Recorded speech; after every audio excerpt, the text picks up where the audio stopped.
Salut, j'espère que tu vas bien. Aujourd'hui, on va parler de comment éviter de retomber dans une relation toxique. Premièrement, en ayant guéri de la relation précédente. Un adage dit que le temps guérit les blessures, mais moi je dirais plutôt que la volonté permet la guérison. Parfois, on a tendance à rester dans le passé, à ressasser ce qu'on a vécu, à se lamenter et à rester un ou une blessée de guerre avec des plaies béantes. Tu ne peux pas envisager une nouvelle relation si tu n'es pas sorti émotionnellement de ta ou de tes précédentes relations. Il ne faut pas regarder l'autre avec le même regard que tu avais pour ton ex. Ton regard doit être neuf pour la nouvelle personne. Deuxièmement, en étant vigilant aux signes visibles et en les mettant en lumière. Une relation toxique ne l'est pas dès le début, mais elle le devient au fur et à mesure qu'on y évolue. Sans être dans la psychose, sans être à la recherche du moindre signe toxique, etc., il faut juste être aware, conscient, ouvert et être dans une phase d'observation, sans s'emballer rapidement, sans s'emballer sentimentalement, parce que les sentiments enlèveront toute lucidité à tes jugements. Donc, il faut que tu réagisses rapidement aux signes qui vont se révéler après le début de la relation. Parce que ce qui n'est pas sanctionné dès le premier écart, c'est une tacite autorisation, c'est une tacite invitation que tu donnes à l'autre de recommencer.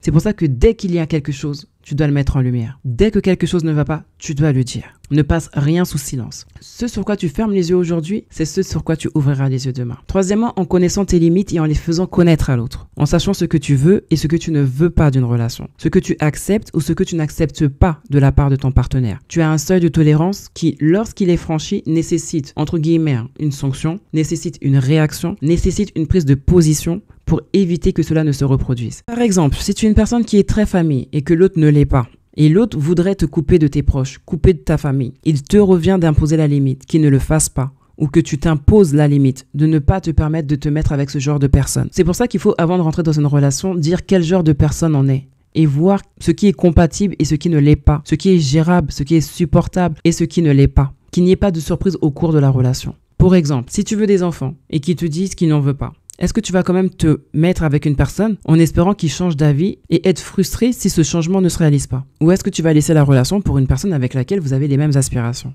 La réponse te revient. Une relation toxique prend naissance lorsque des limites posées sont franchies volontairement de la part d'une ou des deux parties. D'où l'importance de connaître non seulement tes limites, mais aussi celles du partenaire. Quatrièmement, en ayant une communication développée des deux côtés.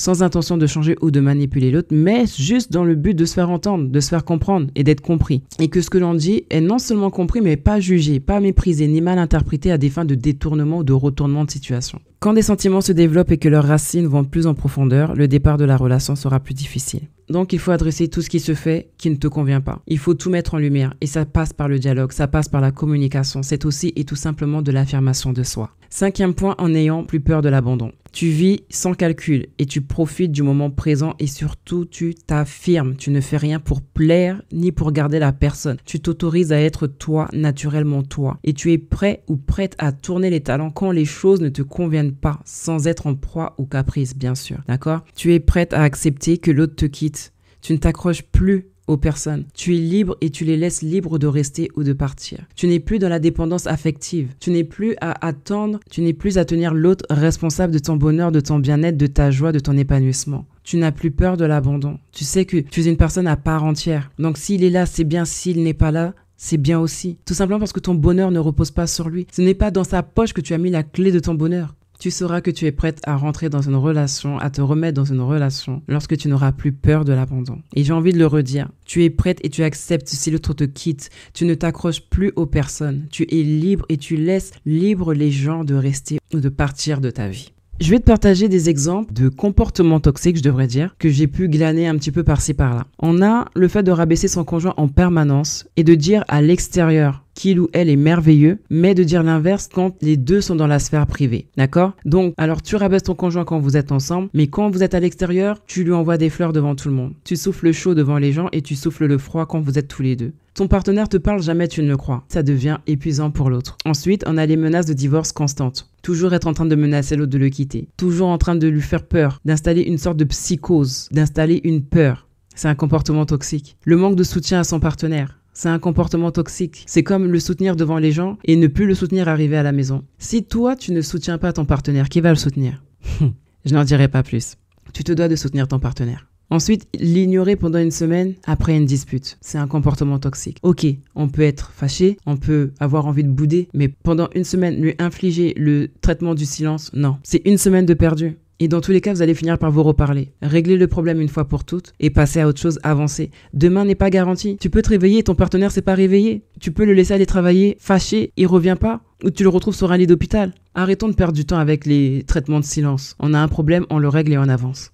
On gagne du temps. On profite du temps qu'on a. On m'a aussi rapporté un exemple de comportement toxique qui est de faire culpabiliser l'autre pour qu'il s'occupe des enfants. Et pendant ce temps, le parent qui fait culpabiliser l'autre se retrouve à dormir, se retrouve à mener sa best life. C'est pas un bon comportement. Ça a été décrit comme un comportement toxique pour celui qui l'a vécu. Les disputes qui sont récurrentes concernant l'éducation des enfants. Le père dit A, la mère dit B devant l'enfant. D'accord? Ça, c'est un comportement toxique. C'est un comportement qui dévalorise le père, notamment, ou même la mère. Les deux parents sont une équipe qui est là pour l'éducation des enfants. Voilà. Le fait de ne pas soutenir son partenaire face à l'éducation des enfants et d'être constamment dans des disputes à ce sujet, ça a été décrit par la personne qui l'a vécu comme étant un comportement toxique. J'ai également contrôlé l'autre sur les réseaux sociaux. Comportement toxique. Se présenter à la sortie du lieu de travail de l'autre sans prévenir. C'est dans un but de le surveiller, c'est dans un but de le surprendre, peut-être en flagrant délit de quelque chose. Ça a été décrit comme un comportement toxique. Empêcher les sorties avec des collègues de travail du sexe opposé. Comportement